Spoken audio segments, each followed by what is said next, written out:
اعوذ باللہ من الشیطان الرجیم بسم اللہ الرحمن الرحیم والعصر ان الانسان لفی خسر الا الذین آمنوا وعملوا الصالحات وتواصوا بالحق وتواصوا بالصبر۔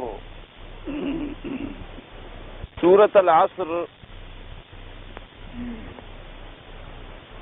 ان سور مبارکہ میں سے ہے جو سور مکیہ کہلاتی ہیں اور ہجرت سے قبل نازل ہوئی حضور صلی اللہ علیہ وسلم۔ اور سورۃ العصر میں اللہ تبارک و تعالی نے قسم کھائی ہے، فرمایا والعصر، مجھے قسم ہے عصر۔ اس عصر سے کیا مراد ہے، اس کے بارے میں نے کچھ باتیں کل عرض کر دی تھیں، کچھ خلاصہ آج عرض کر دیتا ہوں تاکہ جو بھائی جمعہ کو آتے ہیں ان کو بھی بات انشاءاللہ سمجھ آ سکے۔ بعض مفسرین کرام رحمت اللہ علیہم اجمعین نے فرمایا ہے کہ عصر سے مراد جو ہے اس وقت کو عصر کہا جاتا ہے، اس کا اطلاق ہوتا ہے کہ یعنی سورج کے ڈھلنے کے بعد سے لے کر سورج کے ڈوبنے تک یہ وقت جو ہے اس سارے کو عصر کہتے ہیں۔ اس وقت کو عصر کہا گیا اور اسی کی اللہ نے قسم کھائی ہے۔ یعنی دن کو اگر ہم دو حصوں میں تقسیم کر لیں تو پہلا حصہ شمار ہوگا سورج کے نکلنے سے لے کر عین دوپہر تک، اور دوسرا حصہ شمار ہوگا سورج کے ڈھلنے کے بعد سے لے کر سورج کے ڈوبنے تک۔ تو انہوں نے فرمایا کہ جیسے ضحیٰ کا لفظ پہلے حصے کے لیے استعمال ہوتا ہے، اسی طرح عصر کا لفظ جو ہے یہ آخر حصے کے لیے بھی استعمال ہوتا ہے۔ اور ایک دوسرا قول مفسرین کرام رحمہم اللہ علیہم اجمعین نے یہ بھی نقل فرمایا کہ عصر سے مراد ہی لیل و نہار ہیں، یعنی دن اور رات۔ اور تمام حضرات نے یہ بھی فرمایا ہے کہ عصر سے مراد جو ہے یہی وقت جو آج کل عصر کا وقت ہے، جسے آج کل آپ عصر کا وقت سمجھتے ہیں، اس وقت سے لے کر سورج ڈوبنے تک، کیونکہ اگر کسی نے نماز نہ پڑھی ہو تو وہ سورج کے ڈوبنے سے پہلے تک نماز پڑھ سکتا ہے، اور حتیٰ کہ اتنا تک بھی ہے کہ اس کی نماز نہ رہ جائے، یعنی اگر مجبور ہو جائے۔ ورنہ تو حضور پاک صلی اللہ علیہ وسلم نے فرمایا کہ جو لوگ عصر کو اتنا دیر کر کے پڑھتے ہیں کہ بیٹھے رہتے ہیں جبکہ سورج پیلا ہونا شروع ہو جاتا ہے پھر عصر کی نماز پڑھتے ہیں، فرمایا یہ تو منافقوں کی نماز ہے۔ نماز جو ہے اس کو اس کے صحیح وقت میں ادا کرنا چاہیے۔ تو بہرحال یعنی آپ عصر کا جو نماز کا وقت ہے، بعض علماء نے فرمایا کہ اس سے مراد یہی ہے عصر کی نماز سے لے کر سورج ڈوبنے تک کا جو وقت ہے اس کی اللہ نے قسم کھائی۔ اور اس پر انہوں نے ایک حدیث مبارک سے بھی استدلال فرمایا ہے۔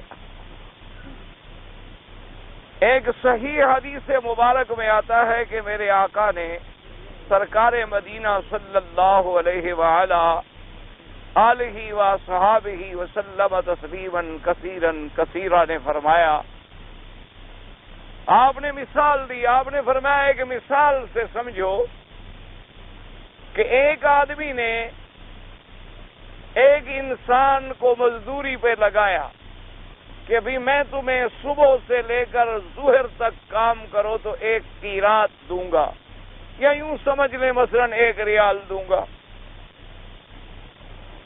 اس نے صبح سے لے کر ظہر تک کام کیا اور اس نے اجرت کے مطابق 1 قیراط جو ہے اس کو دے دی۔ اس نے ایک دوسرے مزدوروں کو لگایا، ان سے کہا کہ ظہر سے لے کر عصر تک تم کام کرو تو تمہیں بھی 1 قیراط ملے گا۔ انہوں نے ظہر سے لے کر عصر تک کام کیا تو ان کو بھی 1 قیراط مزدوری کا دے دیا گیا۔ اور اس نے ایک اور جماعت مزدوروں کی لگائی، ان سے کہا کہ تم عصر سے لے کر مغرب تک کام کرو اور تمہیں 2 قیراط ملیں گے۔ تو انہوں نے عصر سے لے کر مغرب تک کام کیا اور ان کو 2 قیرات جو ہیں وہ اس نے ادا کر دی۔ تو آپ نے فرمایا اس کی مثال ایسی ہے کہ جیسے یہود کہ انہوں نے مثلا صبح سے لے کر ظہر تک کام کیا تو 1 قیرات ملا، اور ظہر سے لے کر عصر تک کام کرنے والوں کی مثال ہے جیسے نصارہ، اور عصر سے لے کر مغرب تک کام کرنے والوں کی مثال ہے امت محمد مصطفیٰ صلی اللہ علیہ وسلم۔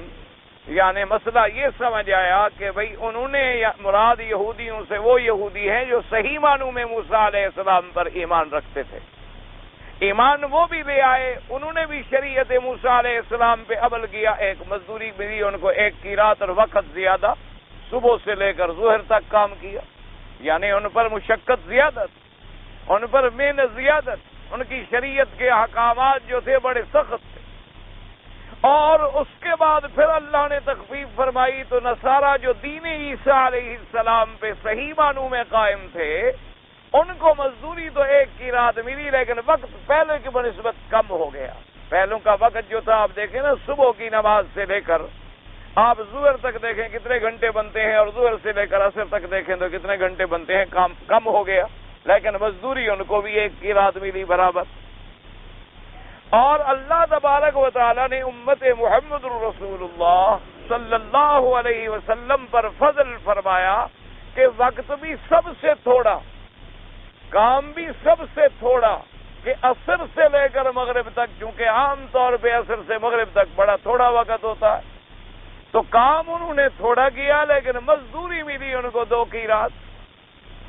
تو اب یہود اور نصارہ نے جھگڑا کیا تو اللہ نے فرمایا کہ تم سے جتنی مزدوری طے کی گئی تھی اس سے کوئی کم ملی ہے؟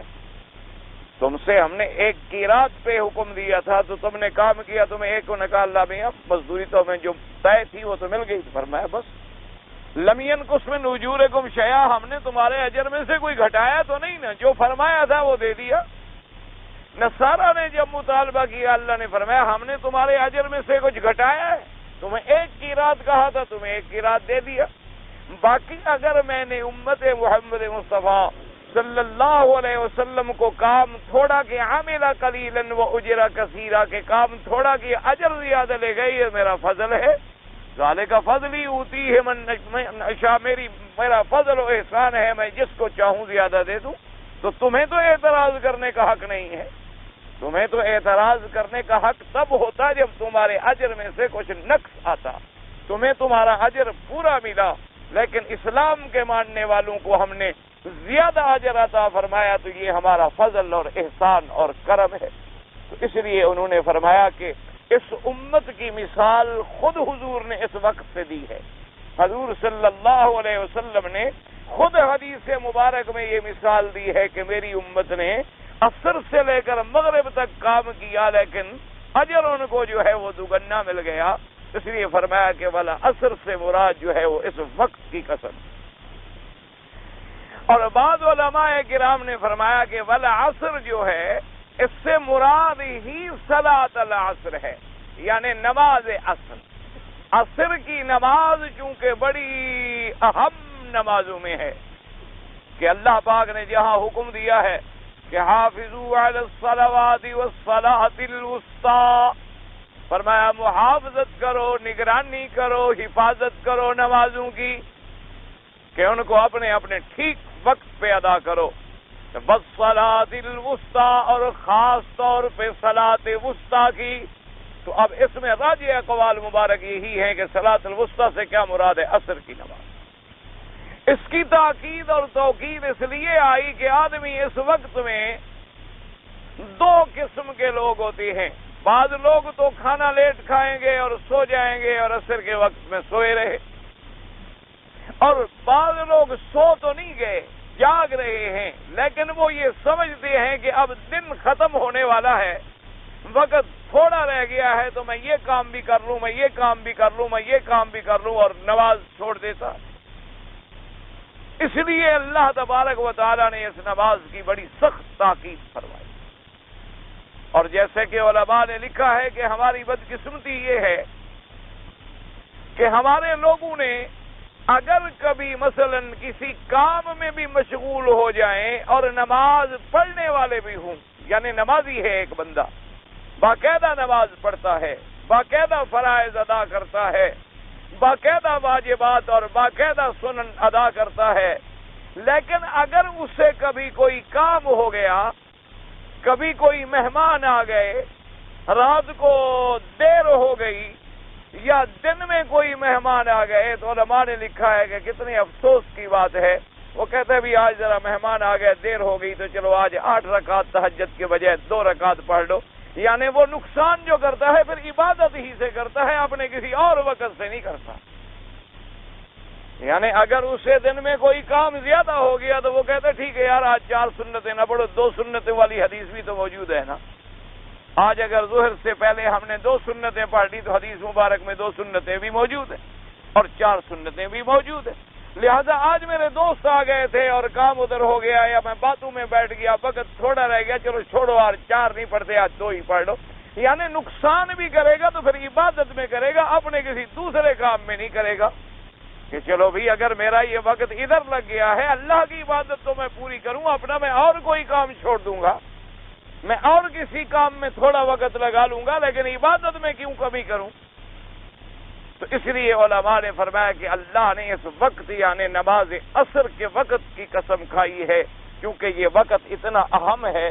جیسے کہ بعض علماء نے مثال دی کہ جیسے آپ کام کرتے ہیں، آپ اپنے کام کو جہاں آگے ختم کرتے ہیں، وہاں مثلا آپ نے گوشوارہ بنایا ہے، آپ نے حساب کیا ہے، آپ نے کوئی کام کیا ہے، جہاں کام ختم کریں گے تو وہاں مہر لگائیں گے۔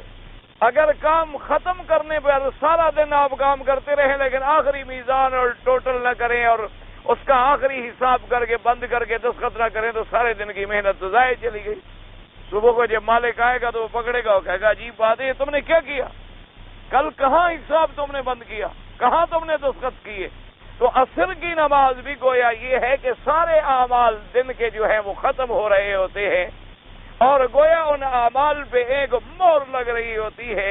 اس لیے میرے آقا نے فرمایا کہ من فاتتہ صلاۃ العصر، کہ جس شخص کی نماز عصر جو ہے وہ فوت ہو گئی اور اس نے نماز عصر کو چھوڑ دیا، فرمایا کہ انما وتر اہلہ ومالہ، فرمایا اس کا اہل اور مال ہلاک و برباد ہو۔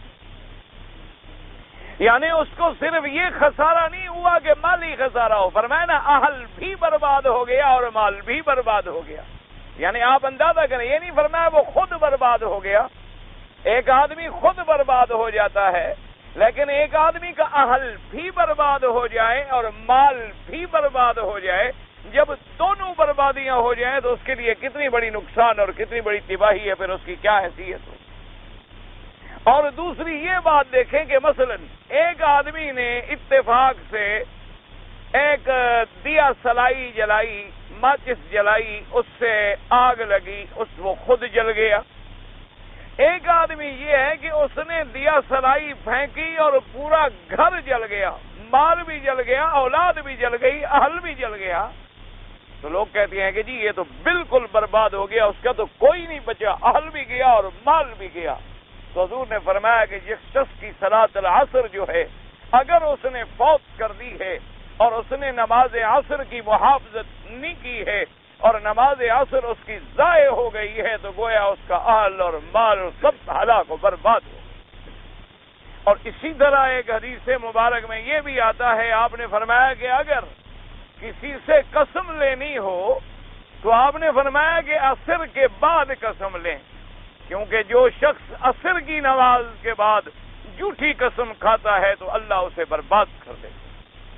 اس لیے حکم ہے کہ اس نماز کا اور اس عصر کے وقت کا اور صلاۃ العصر کا بہت بڑی اہمیت ہے، قرآن میں بھی احادیث میں بھی۔ تو بعض مفسرین نے فرمایا کہ اللہ نے والعصر سے مراد جو ہے اس نماز عصر کے وقت کی قسم کھائی، اس لیے فرمایا مجھے قسم ہے عصر کی والعصر۔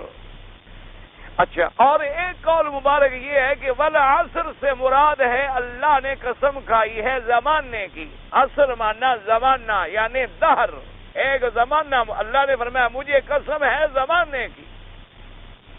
اب بات سمجھیں، اس میں بھی 2 اقوال ہیں۔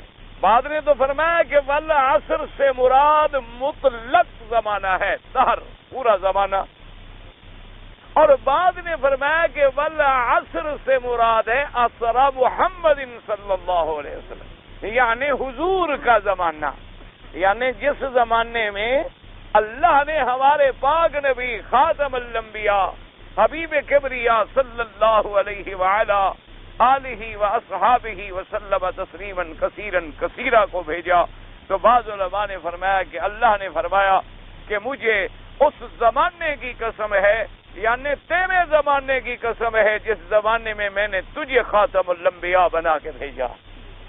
اس لیے بعض علماء نے فرمایا کہ جیسے اللہ نے ایک جگہ پر قسم کھائی تھی کہ اے میرے پیارے نبی مجھے اس شہر کی قسم ہے جس شہر میں تم رہتے ہو، یعنی مجھے اس جگہ کی قسم ہے، مجھے اس شہر کی قسم ہے، مجھے اس مقام کی قسم ہے جس مقام میں آپ رہتے ہیں، یعنی مکہ مکرمہ میں، اللہ نے اس کی بھی قسم کھائی تھی۔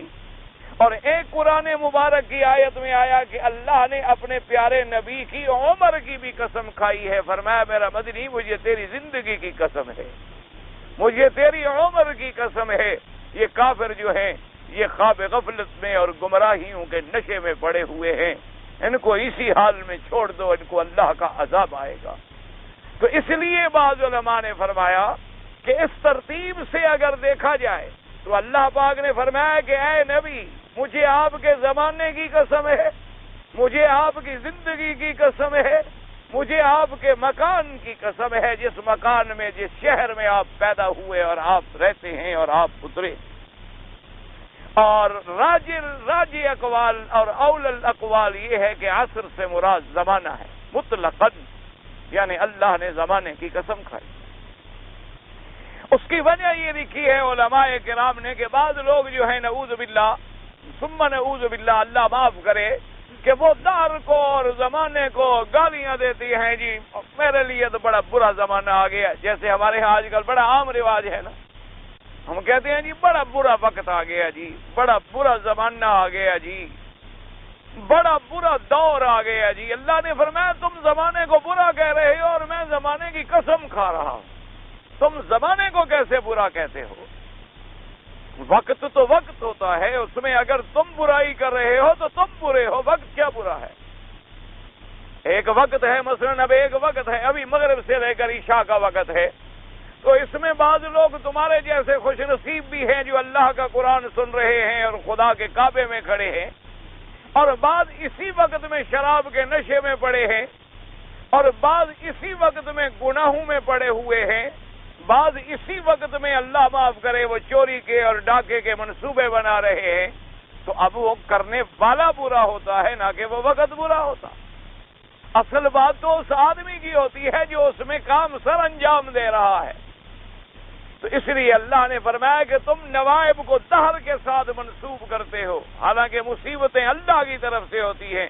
قُلْ لَن يُصِيبَنَا إِلَّا مَا كَتَبَ اللَّهُ لَنَا، ہمیں ہرگز کوئی مصیبت نہیں پہنچتی مگر وہ جو اللہ نے لکھی ہے، ہوا مولانا وعلى الله فليتوكل المؤمنون، فرمایا وہی ہمارا متولی و ناصر ہے اور اسی پر ایمان والے بھروسہ اور سہارا کرتے ہیں۔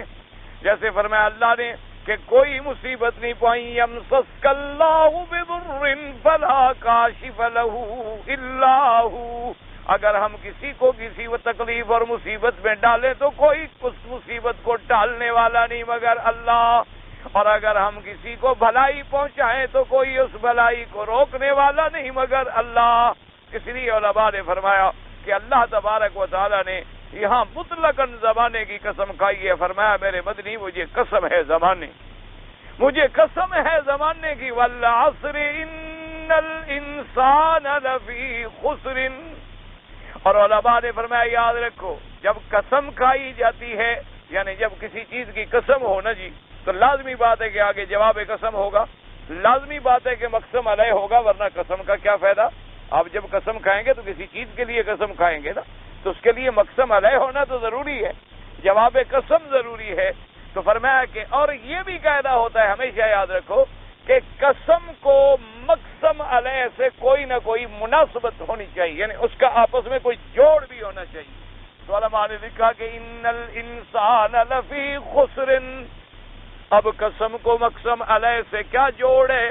علماء نے فرمایا چونکہ انسان کا سارے کام جو ہے وہ دن میں ہے، رات میں ہے، زمانے میں ہے، اس لیے انسان کو وقت سے مناسبت ہے، کیونکہ آپ کا ہر کام جو ہے یا دن میں ہوگا یا رات میں ہوگا، یا دن میں ہوگا یا رات میں ہوگا، یا دن کے اول میں ہوگا یا آخر میں ہوگا، یا رات کے اول میں ہوگا یا آخر میں ہوگا۔ تو انسان کو دن اور زمانے کے ساتھ ایک بڑی مناسبت ہے، اس لیے قسم اور مقسم علیہ کو آپس میں بڑا مناسبت اور تناسب ہے۔ اور اسی طرح یہ بھی یاد رکھیں کہ جب قسم کھائی جاتی ہے اور جس چیز کی قسم کھائی جائے وہ گویا کہ گواہ ہوتی ہے، شاہد ہوتی ہے اس چیز پر، یہ بات ہمیشہ یاد رکھیں۔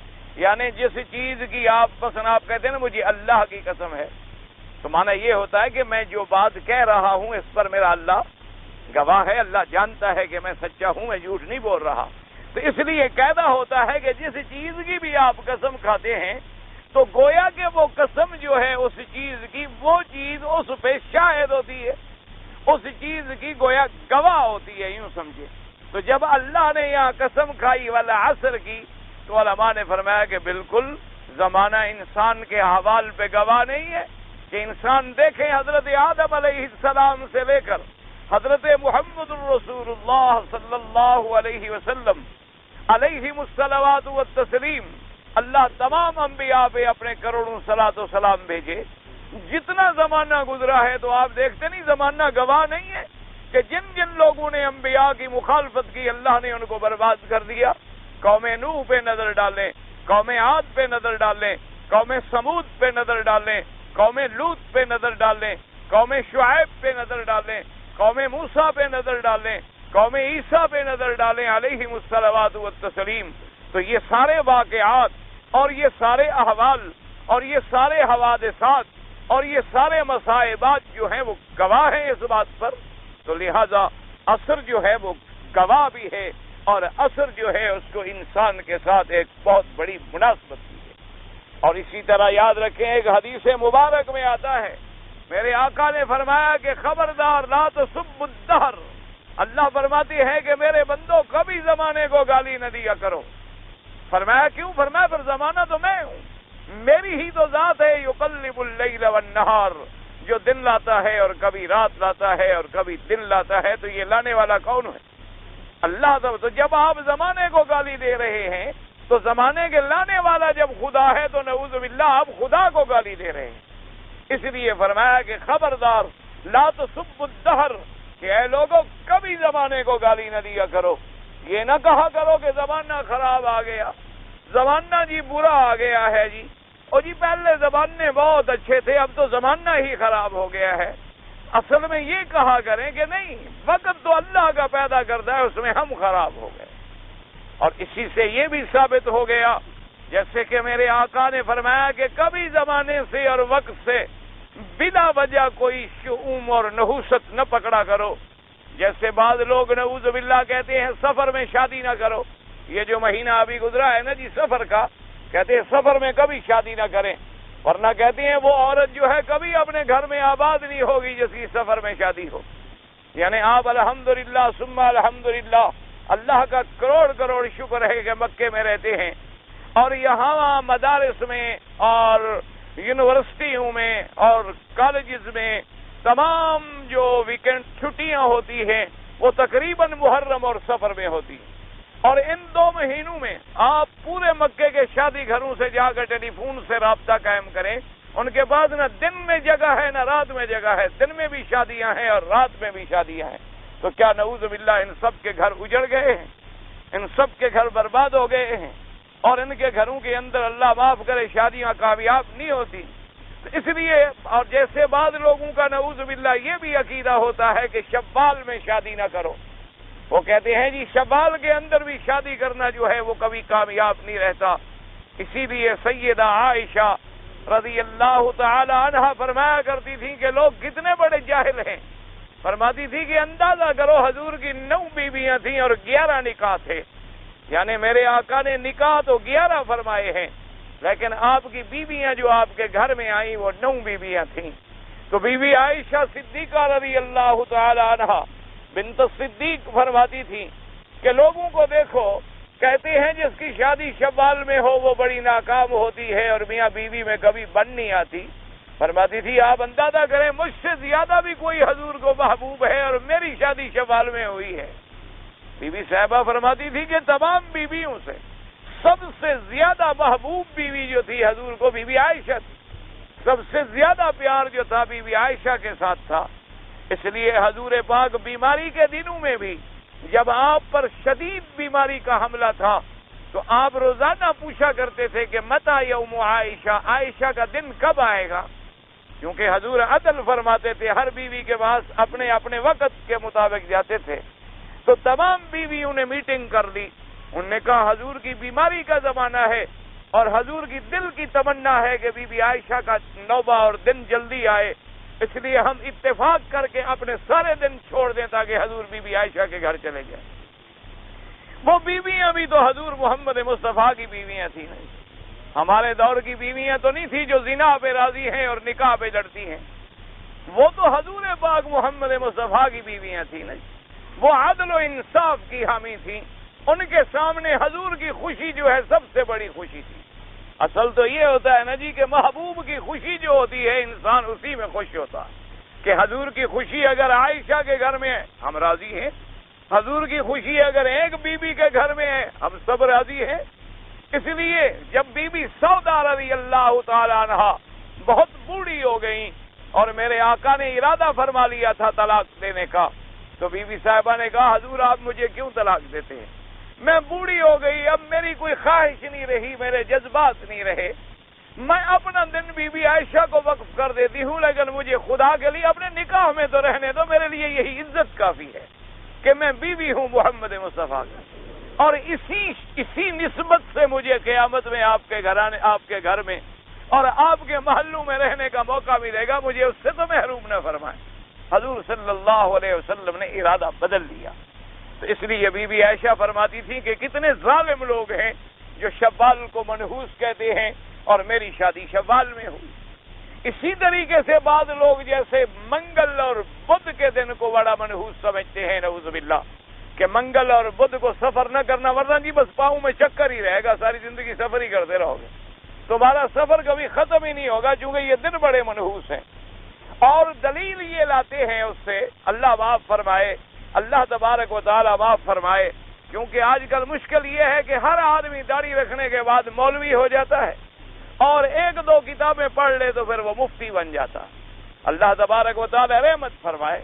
اصل مصیبت یہ ہے کہ پہلے لوگ ہوتے تھے مفتی، اس کو کہتے تھے جو فتویٰ دینے والا ہو، آج میرے خیال میں مفتی اس کو کہتے ہیں جو مفت میں عالم بنا ہو، یعنی جو پڑھا کچھ نہ ہو مفت سے مفتی ہو جاتا ہے وہ۔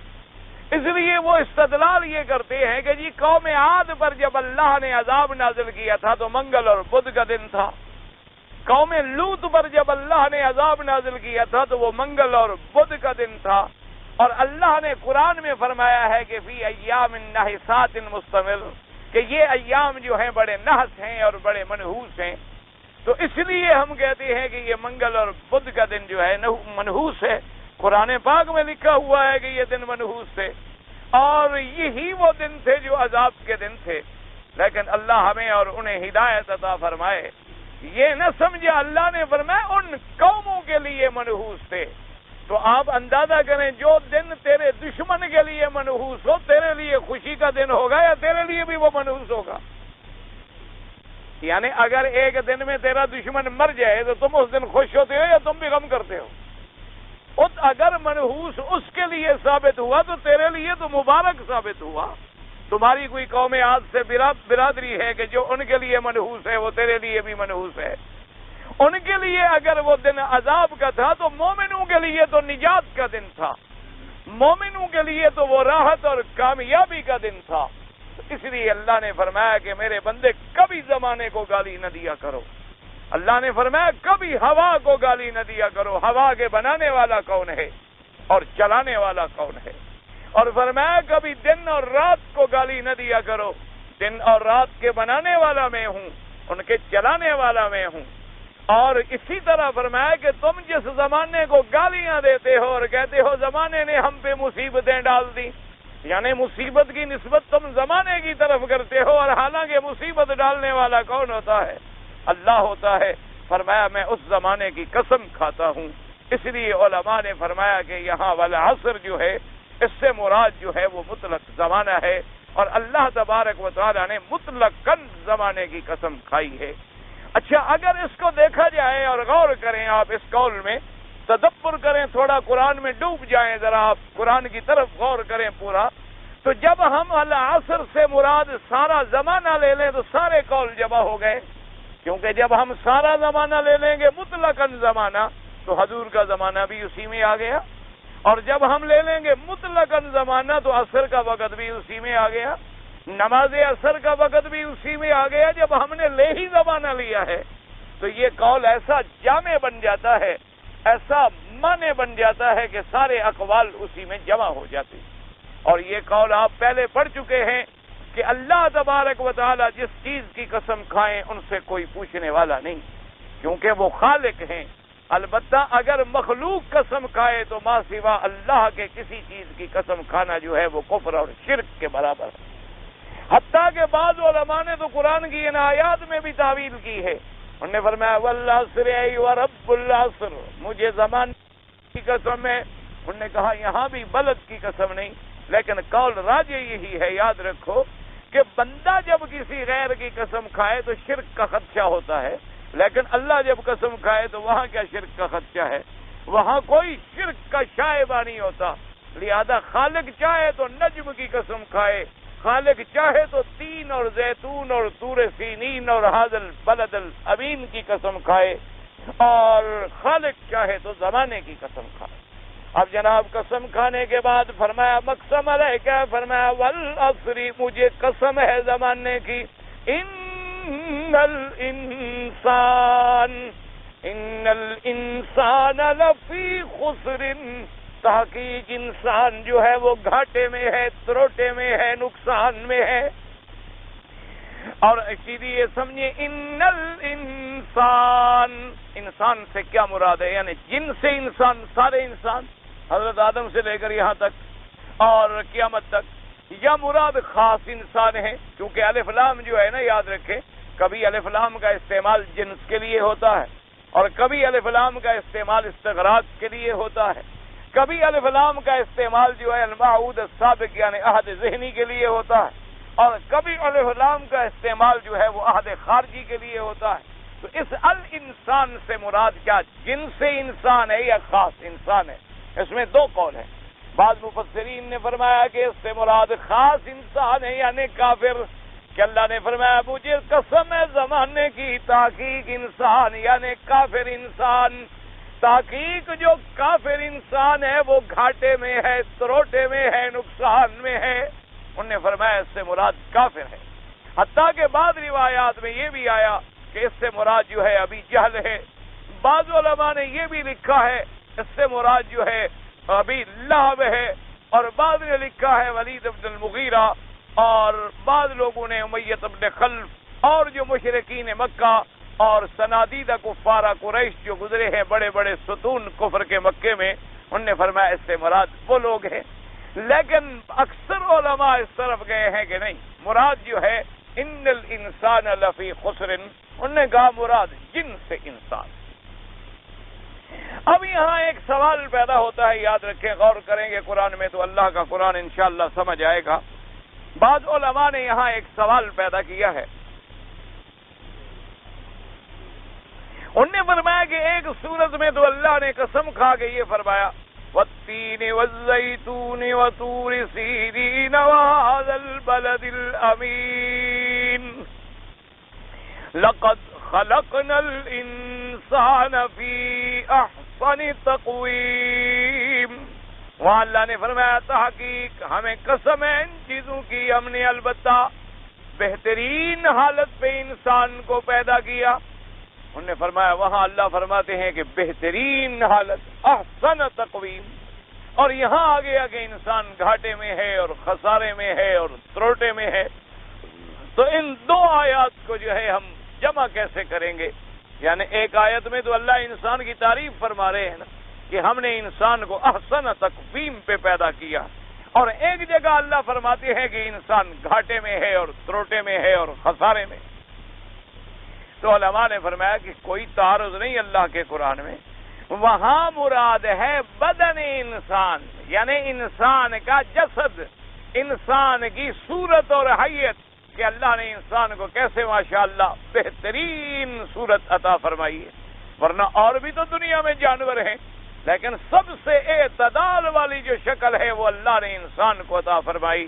دیکھیں کیسے اس کا دماغ بنایا، کیسے اس کی آنکھیں بنائیں، کیسے اللہ نے اس کو زبان دی، پھر زبان کی حفاظت کے لیے کتنا مضبوط اللہ نے اوپر نظام رکھا، اللہ نے کیسی اس کو آنکھیں دی، پھر آنکھوں کو مٹی اڑنے سے اور کسی چیز کے پڑنے سے بال لگا کے آگے ایسا بہترین جالی لگا دی کہ آپ کبھی دنیا کے بڑے بڑے سے مسانے کے اندر ایئر کنڈیشن میں بھی اتنی باریک اور اتنی مضبوط جالی نہیں بنا سکتے، کیونکہ یہاں اگر ذرا بھاری جالی ہوتی تو آپ آنکھیں کھول ہی نہ سکتے، آنکھیں ہمیشہ بند رہتی، اور اگر بالکل یہ بال نہ ہوتے تو ہر وقت اڑنے والی چیز آپ کی آنکھوں میں پڑتی رہتی، پھر بھی آپ اچھی طرح دیکھ نہ سکتے۔ لیکن اندازہ فرمائیں کہ آپ اللہ نے کیسا حسن پیدا کر دیا آنکھوں میں کہ وہ باعث حسن بھی ہیں اور باعث حفاظت بھی ہیں اور باعث نظافت بھی ہے۔ اور پھر اللہ تبارک و تعالیٰ نے ایک چھوٹا بلبلہ پانی کا، اس میں کتنی بڑی طاقت اور کتنی بڑی بیٹری رکھ دی ہے۔ آپ بڑے سے بڑے سیل بھی آپ لے آئیں، اتنی بڑی بیٹری بھی آپ لے لیں، کار بیٹری پر بھی اگر آپ کوئی بلب لگا لیں تو کتنی تک لائٹ جائے گی، لیکن ایک چھوٹی سی بیٹری جو اللہ نے سیل رکھا ہے، اور اتنا بڑا سیل ہے جو تمہاری موت تک کے لیے کافی ہے۔ تم نے تو بڑے سے بڑا بنا لیا تو 5 ایئر گارنٹی دے دو گے، 10 ایئر گارنٹی دے دو گے۔ اللہ نے ایک ایسا سیل رکھ دیا ہے کہ اٹھے تو بجلی پناہ مانگے اور گرے تو کھانا خراب کر دے، یعنی اگر نظر کو روکنے والی کوئی چیز نہ ہو تو آسمانوں تک پہنچ جائے۔ یہ تو درمیان میں حاجز اور مانع اس کو روکتا ہے نا، اگر وہ رکاوٹ آپ ہٹا دیں تو پھر دیکھیں کہ نظر کی جولانیاں نہ پوچھو، پھر دیکھو گے یہ نظر کہاں پہنچتی ہے۔ تو اللہ نے فرمایا یہ بدن انسان ہے احسن تقویم، اور یہاں نفس انسان مراد ہے، وہاں بدن انسان مراد ہے، اور یہاں انسان باعتبار اعمال، باعتبار انجام، باعتبار نتیجے کے مراد ہے کہ وہ گھاٹے میں، تو وہاں علیحدہ چیز مراد ہے اور یہاں علیحدہ چیز مراد ہے۔ لہذا قرآن کی دونوں آیات میں کوئی تعارض اور کوئی تضاد نہیں۔ اور فرمایا انسان گھاٹے میں ہے، کیا مانا؟ میرے آقا نے خاتم الانبیاء حبیب کبریا حضرت محمد مصطفیٰ صلی اللہ علیہ وعلی آلہ وصحابہ وسلم تسلیما کثیرا کثیرا، آپ نے فرمایا کہ ہر انسان جو ہے جب وہ صبح کرتا ہے تو گویا وہ اس کی 2 کیفیات ہوتی ہے۔ آپ نے فرمایا کہ ہر انسان جب صبح کرتا ہے تو وہ اپنے آپ کو گویا تجارت میں ڈال رہا ہے۔ فرمایا فَمُوبِقُهَا أَوْ مُوتِقُهَا، بعض ایسے ہوتے ہیں جو اس اپنے آپ کو ہلاکت میں ڈال دیتے ہیں، اور بعض ایسے ہوتے ہیں جو اپنے آپ کو ہلاکت سے نکال کر بچا لیتے ہیں۔ تو اس لیے اللہ نے فرمایا کہ انسان جو ہے گھاٹے میں۔ اچھا، اب ایک اور سوال پیدا ہوتا ہے کہ چلو بھی انسان گھاٹے میں ہے تو مراد یہ ہے کافر نہ صحیح، اگر ہم مسلمان بھی لے لیں اور کافر بھی اور جن سے انسان لے لیں تو چلو ہم تو کوئی غلط کام کرتے ہیں گھاٹے میں ہیں، لیکن انبیاء تو پاک ہے، اللہ کے اولیاء ماشاءاللہ جو ہیں وہ ہر وقت اللہ کی عبادت میں ہوتے ہیں، تو ان کے گھاٹے کا کیا مطلب ہے؟ علماء نے فرمایا کہ گھاٹا ہوتا ہے، ایک گھاٹا ہے بے اعتبار زندگی کے گزرنے کے، وہ تو سب کو پیش آ رہا ہے نا کہ زندگی ہماری کم ہو رہی ہے۔ جیسے کہ علماء نے فرمایا کہ ہر زندگی تمہاری کیا ہے، اللہ نے سانس مقرر کر دیے ہیں۔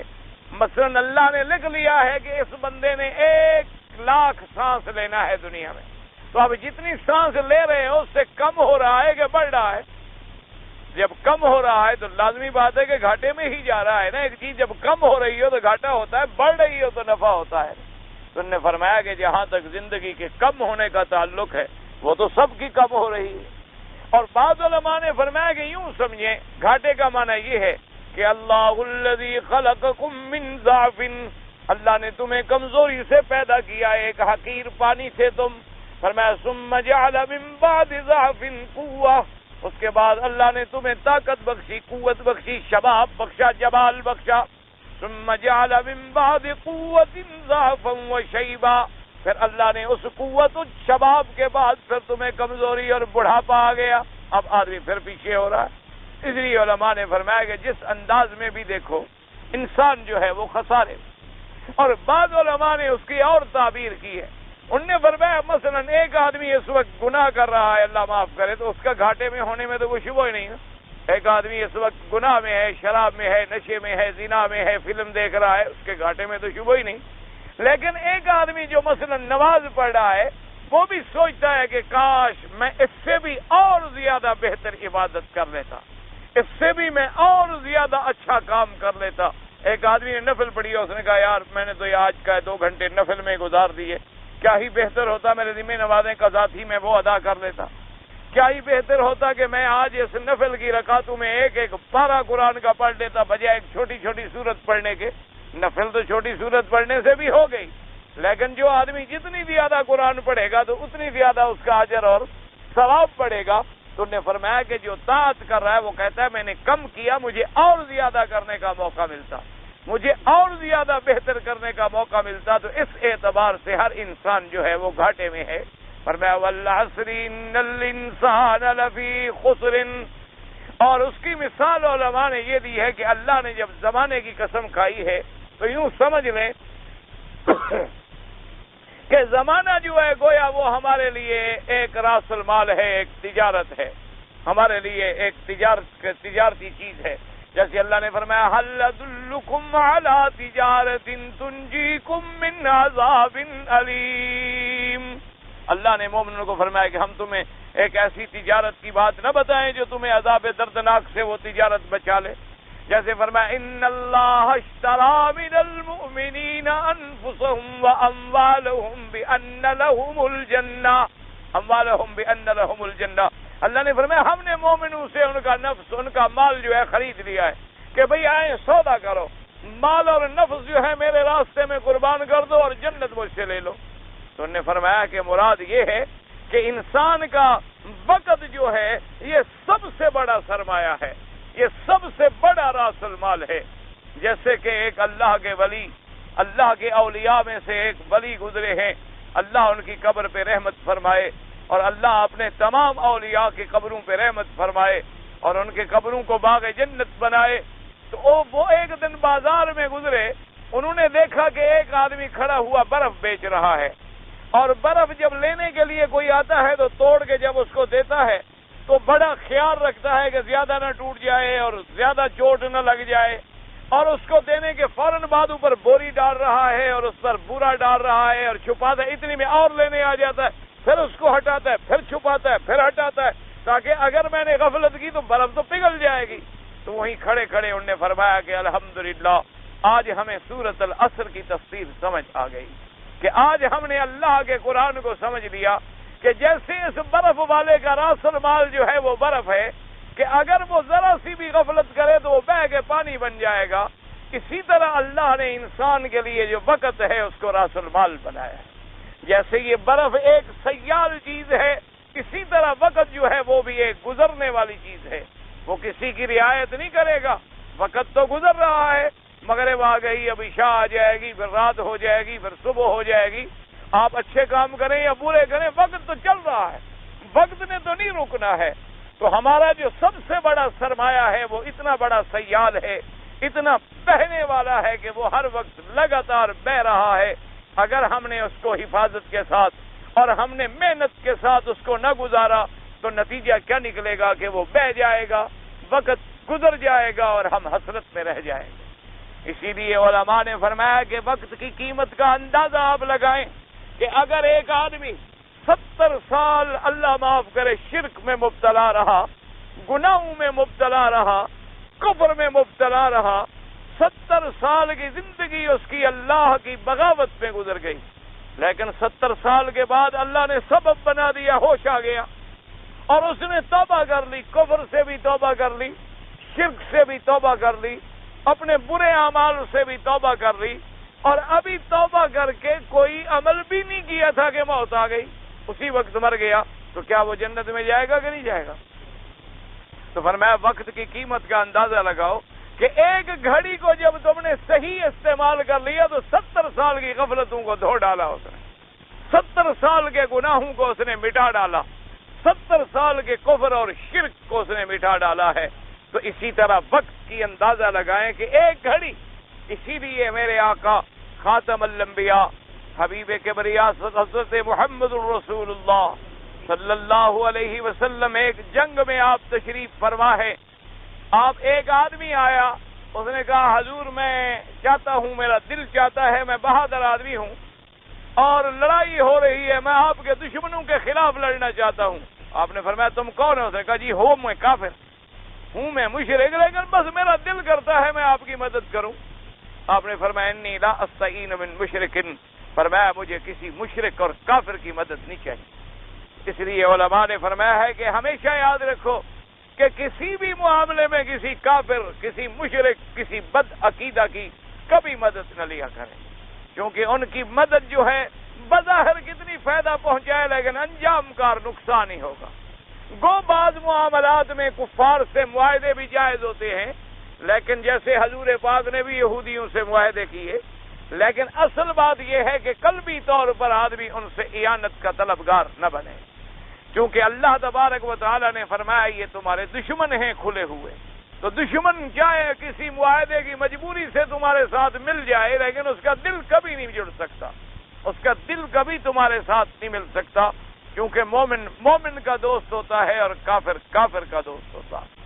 اس لیے اللہ تبارک و تعالی نے فرمایا، تو وہ جناب تھوڑی دیر گیا پھر آ گیا، اس نے کہا حضور مہربانی کرو مجھے اجازت دو، میں کافر ہوں مشرک ہوں۔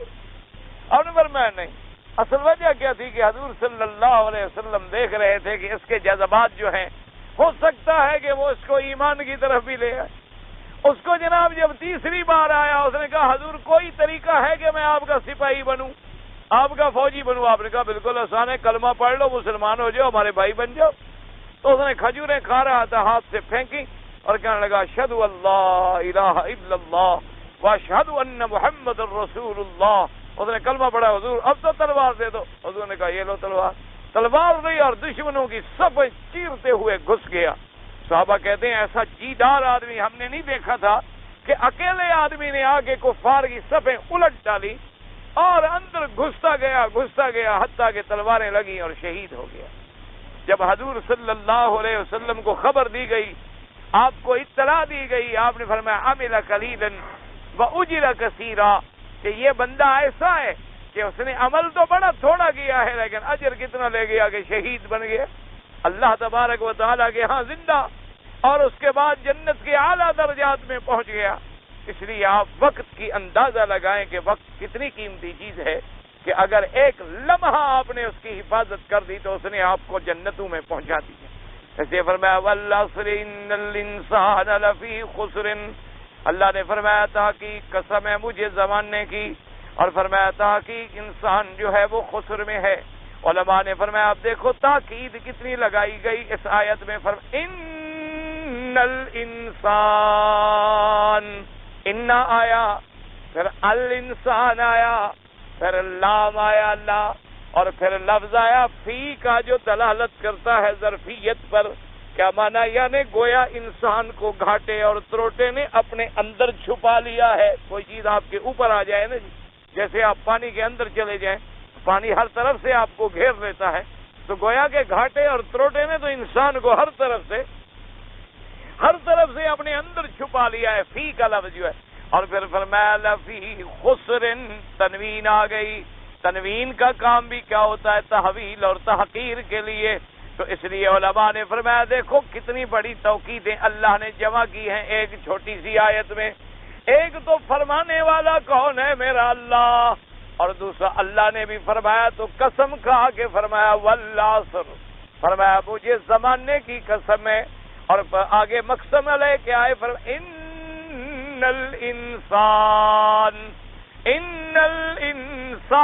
لفی خسر، تحقیق انسان جو ہے وہ سراپا گھاٹے میں ہے، تروٹے میں ہے، نقصان میں ہے، مگر الا الذین الذین آمنوا وعملوا الصالحات وتواصوا بالحق وتواصوا بالصبر، مگر فرمایا وہ لوگ جو ایمان لائے اور عمل کیے اچھے، اور اس کے بعد فرمایا وتواصوا بالحق، اور جنہوں نے حق کی وصیت کی، وتواصوا بالصبر، اور جنہوں نے صبر کی وصیت کی۔ یعنی اس گھاٹے سے بچنے کے لیے اللہ نے ہمیں ایک چارٹر دیا ہے، اللہ نے ہمیں ایک عظیم فارمولہ دیا ہے، اللہ نے ہمیں ایک عظیم ہدایت کا نسخہ دیا ہے۔ اگر ہم ان چیزوں کو یاد کر لیں گے تو خسارے سے بچ جائیں گے۔ وہ چار چیزیں کیا ہیں؟ فرمایا الا الذین آمنوا وعملوا الصالحات، ایمان اور عمل صالح، دو چیزیں یہ ہو گئی۔ اور اس کے بعد فرمایا وتواصوا بالحق، اور ایک کیا ہے؟ توصیہ بالحق، وصیت بالحق، اور دوسری چوتھی چیز کیا ہے؟ وتواصوا بالصبر، اور فرمایا نصیحت کرنے والے صبر کے ساتھ۔ تو چار چیزیں ہیں، ایمان، عمل صالح، یاد رکھو ایمان کے ساتھ عمل صالح، لفظ جہاں بھی دیکھو گے ایمان عمل صالح ضروری ہے، یاد رکھ لیں۔ ہمارے یہاں مشکل یہی بن گئی ہے کہ ہم لوگ اپنے آپ کو صرف مسلمان کہہ دیں گے، ہم کلمہ پڑھتے ہیں جی بس ٹھیک ہے جی، بادشاہ عمل سے کوئی چھوٹا ہے، عمل سے بھلا کوئی جنت ملتی ہے، اور جی عملہ دا کی ہوتا ہے، بس مسلمان ہیں جناب۔ اسی چیز نے لوگوں کو برباد کر دیا، انا للہ و انا الیہ راجعون۔ اور اس پر نتیجہ اور یہ ساتھ نکلا کہ بعض جاہل پیروں نے اور بعض جاہل برادری نے اور ان کے دماغوں کو الجھا دیا، اور نے کہا چھوڑو بھائی، تم کلمہ پڑھتے ہو، مسلمان ہو، بس بات ختم ہو گئی، باقی عمل کا کیا ہے بابا؟ عمل سے کون چھوٹا ہے؟ نعوذ باللہ، نعوذ باللہ ثم نعوذ باللہ۔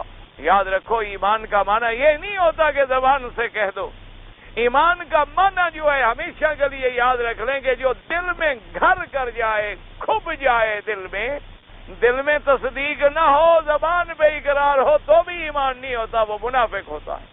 کہ زبان سے تو کلمہ پڑھے لیکن دل میں نہ ہو تو وہ منافق ہے۔ اچھا، دل میں سمجھتا ہے کہ ایمان بڑی اچھی چیز ہے اور اسلام بڑی اچھی چیز ہے اور بڑا سچا مذہب ہے، لیکن اقرار نہ کرے، وہ بھی کافر ہے، وہ مسلمان نہیں ہوتا ہے۔ دل میں تصدیق ہے اور زبان پہ اقرار ہے، لیکن اس کا اثر اعضاء اور جوارے میں نہیں آ رہا، تو پھر بھی مسلمان نہیں بنتا۔ یعنی یہ نہیں کہ صرف دل میں تصدیق کر رہا ہے اور زبان سے بھی اقرار کر رہا ہے، لیکن سارا بدن اس کی گواہی نہیں دے رہا۔ کیا معنی؟ کہ کبھی نماز نہیں پڑھ رہا، روزہ نہیں رکھ رہا، حج نہیں کر رہا، زکوٰۃ نہیں دے رہا، اعمال صالحہ نہیں کر رہا، تو گویا اس کا مطلب ہے کہ اس کے اندر ایمان نہیں ہے۔ اگر ایمان دل میں ہوگا، اقرار زبان پہ ہوگا، تو عمل ارکان سے ہوگا۔ اگر ارکان اس کے اعمال کی گواہی نہیں دے رہے تو گویا ایمان نہیں ہے۔ اس لیے ہمیشہ آپ اندازہ کریں کہ ایک بے صبر درخت کو آپ کیا کریں گے؟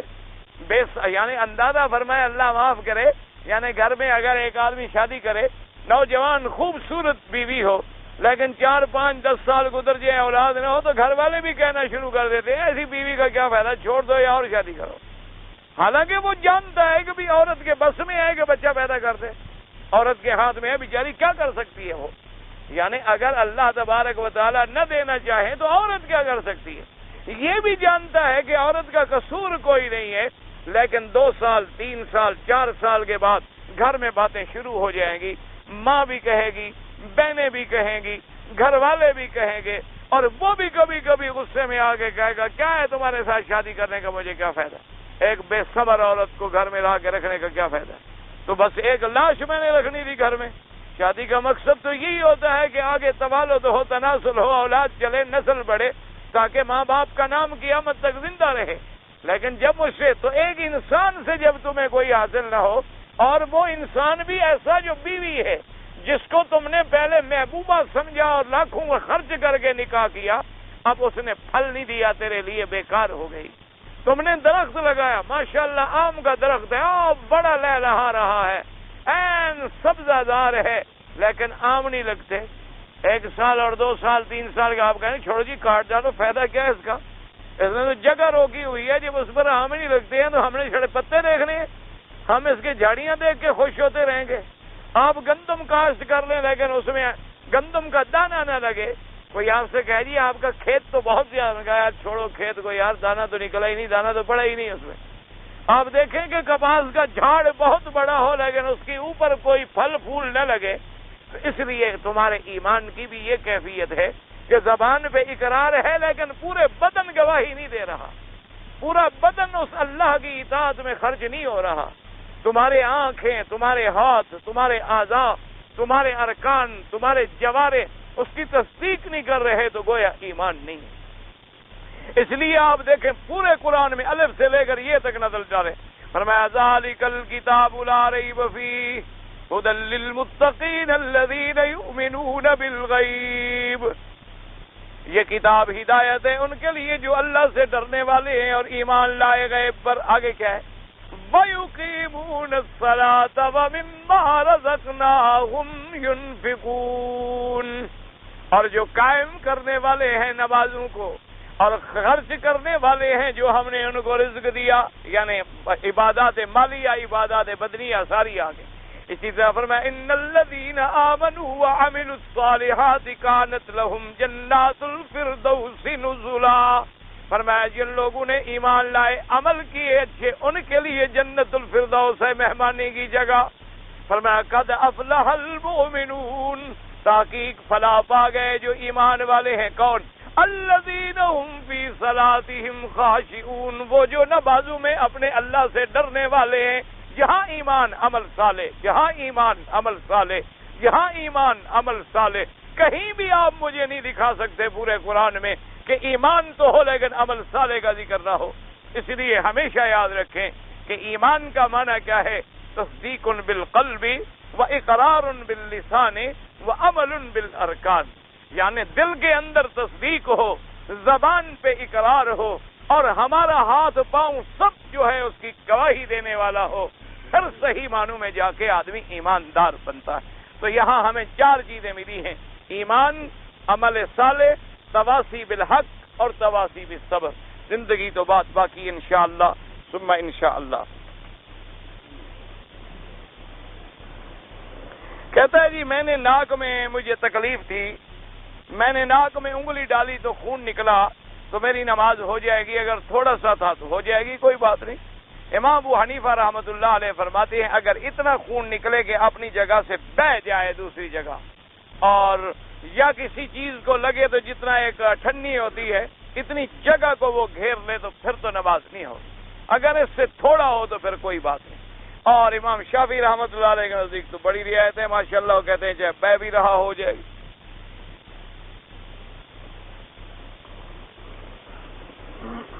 مزمل نام رکھتے ہیں لوگ تو اس سے کیا مراد ہے؟ نام رکھنے کے بعد مراد نہیں لی جاتی. ہمیشہ یاد رکھو جب نام رکھ لیا جائے پھر ترجمہ نہیں ہوتا کسی چیز کا, بس نام ہو گیا, عالم ہو گیا. ویسے مزمل کہتے ہیں لپٹنے والے, جیسے اللہ نے فرمایا یا ایھا المزمل, حضور صلی اللہ علیہ وسلم کا لقب تھا. تو اس لیے بہرحال مسیب یا مصعب ابن عمیر یا جو بھی نام رکھیں, جب نام رکھ لیا جائے تو پھر اس کے ترجمے کرنے کی ضرورت ہی نہیں ہوتی.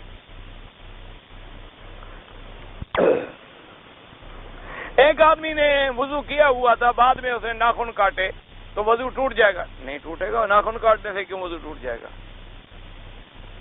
اگر کسی برتن پہ, جیسے ہمارے ہاں آج کل برتن بکتے ہیں, آیت الکرسی لکھی ہوتی ہے اور آیت سورت یاسین لکھی ہوتی ہے, تو اس میں پانی پینے سے ثواب ہوتا ہے, وہ تو اسی جگہ لکھی رہتی ہے, وہ اندر جاتی ہے تمہارے.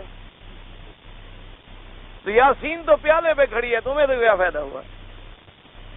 نہ آپ اگر پیتے ہیں گس جاتی ہے وہ, یا حروف اندر چلے گئے. آپ کوئی عقل سے تو مجھے قائل کریں. یہ بالکل بدعات ہیں, یہ بالکل کوئی اس چیز کا نہ قرآن میں ثبوت ہے نہ حدیث میں ثبوت ہے. اگر قرآن ہمارے لیے ایمان ہے, شفا ہے, آپ خود فاتحہ پڑھ کے دم کر کے پی لیں, خود فاتحہ پڑھ کے آپ دم کر دیں, ہاتھوں پہ پھیر دیں, بدن پہ پھیر دیں, اللہ پاک شفا عطا فرمائیں گے. لیکن یہ جو ہے کہ بھی ہمیں وہ پڑھنا بھی نہ پڑے, پھیرنا بھی نہ پڑے, ایک دفعہ لوہے پہ لکھ لو اور سینکڑوں بندے پیتے رہیں, سب کو فائدہ ہوتا رہے گا, تو یہ امرت دھارے والی باتیں ہیں, لوگوں نے خود بنائی ہیں, بدعات ہیں.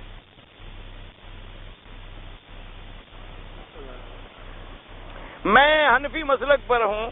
مجھے بعض لوگوں نے کہا ہے کہ امام ابو حنیفہ رحمۃ اللہ علیہ کا فتویٰ جو ہے وہ الگ ہے, اور باقی تینوں اماموں کے فتوے جو ہیں وہ ایک دوسرے جیسے ہوتے ہیں. بالکل اس نے غلط کہا ہے آپ کو. خود امام شافعی کے اپنے دو فتوے ہیں، ایک قول جدید ہے اور ایک قول قدیم ہے. اسی طرح امام احمد بن حنبل رحمۃ اللہ علیہ کے ایک مسئلے میں کبھی تین قول بھی موجود ہیں. یہ اس نے آپ کو غلط کہا ہے کہ تینوں اماموں کے ایک ہیں اور ایک کے ایک ہیں. اور پھر اگر آپ دیکھیں گے تو امام صاحب تو سب کے استاد بنتے ہیں، کیونکہ امام احمد بن حنبل رحمۃ اللہ علیہ امام شافعی کے شاگرد ہیں، اور امام شافعی رحمۃ اللہ علیہ امام ابو حنیفہ کے شاگرد ہیں، اور امام محمد بن حسن شیبانی کے شاگرد ہیں، اور امام محمد بن حسن پھر امام ابو حنیفہ کے شاگرد ہیں. وہ تو سب کے استاد ہیں رحمۃ اللہ علیہم اجمعین. اللہ تبارک و تعالی سب پہ کروڑ رحمتیں فرمائے.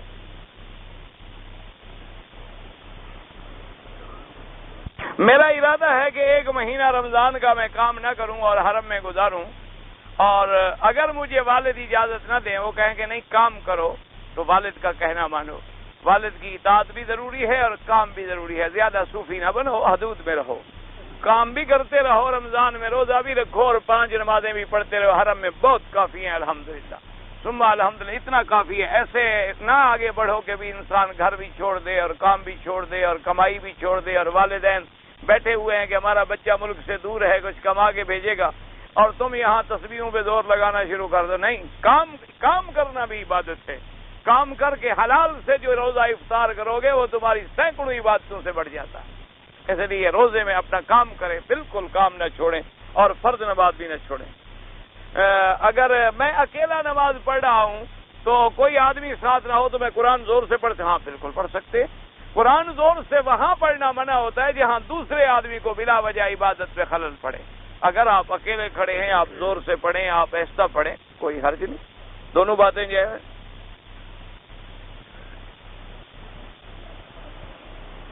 میرا بیوی سے جھگڑا ہو گیا، دین کا مسئلہ تھا، اور اس پہ جھگڑا جب ہوا تو اب میں اس سے نہیں بولتا اور مجھ سے نہیں بولتی، تو کتنے عرصے تک ہم ایک دوسرے سے نہ بولو؟ خدا کے بندے کیوں نہ بولو، فوراً بولو. بیوی کے ساتھ بولنا بھی تو دین ہے نا. تم اگر بیوی کے ساتھ نہیں بولو گے تو کوئی اور بولے گا. آخر لازمی بات ہے، اسے بھی تو بچاؤ نا. ایک دین کی بات پہ جھگڑا ہو گیا، استغفار کرو، بالکل بولنا شروع کر دو. دنیاوی جھگڑا ہو تو 3 دن سے زیادہ یعنی آدمی کو علیحدہ نہیں رہنا چاہیے. دین کے جھگڑے پر تو آدمی چاہے سال ہی نہ بولے، لیکن بیوی کے حقوق بھی تو ادھر شرعاً تمہارے ذمہ ہے نا. اس لیے تم ایک طرف تو دین کو دیکھ رہے ہو اور باقی دین ختم کر رہے ہو. اس لیے اپنی بیوی سے فوراً صلح شروع کرو. اگر یہ ترجمے والے قرآن جو حرم میں رکھے ہیں صحیح، بالکل صحیح ہیں، ساری دنیا کے علماء نے تحقیق کر کے ہی تو چھاپے ہیں، ورنہ اللہ تبارک آپ کے جتنے پہلے آتے تھے کہ اس میں زبر زیر کی بھی غلطی تھی تو انہوں نے نکال دی ہے. یہ تو ایسے نہیں کہ بغیر تحقیق کے کوئی چیز شائع کر دیں. باقاعدہ کمیٹیاں بیٹھتی ہیں، علماء بیٹھتے ہیں، اور پھر وہ سارے علماء جو تراجم ہوتے ہیں ان کو سب